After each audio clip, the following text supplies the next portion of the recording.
Mobile ફોનથી ભલે આપણું જીવન સરળ બન્યું હોય, પરંતુ તેનો વધુ પડતો ઉપયોગ સ્ત્રી અને પુરુષ બંનેની શારીરિક ક્ષમતાને ખરાબ રીતે પ્રભાવિત કરે છે.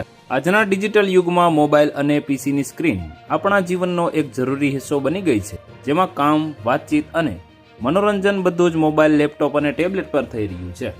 પરંતુ શું તમને ખબર છે કે આ આધુનિક લાઇફસ્ટાઇલ ધીમે ધીમે તમારી શારીરિક ક્ષમતાને નુકસાન પહોંચાડી રહી છે? પુરુષોમાં સ્ક્રીનના લાંબા સમય સુધી સંપર્કમાં રહેવાથી સ્પર્મ કાઉન્ટ અને સ્પર્મ ક્વોલિટીમાં ઘટાડો જોવા મળ્યો છે. કેટલીક સ્ટડી એ પણ દર્શાવે છે કે મોબાઈલ અને લેપટોપમાંથી નીકળતા ઇલેક્ટ્રોમેગ્નેટિક રેડિયેશન પણ શુક્રાણુઓના ડીએનએ ક્વોલિટીને અસર કરી શકે છે, જે સ્પર્મની ગતિશીલતા અને કદ બંનેને અસર કરે છે. તો વધુ માહિતી મેળવવા માટે ચેનલ સાથે જોડાયેલા રહો. વિડીયો પસંદ આવે તો લાઇક કરી દેજો. ચેનલમાં નવા છો તો સબસ્ક્રાઇબ કરી દેજો.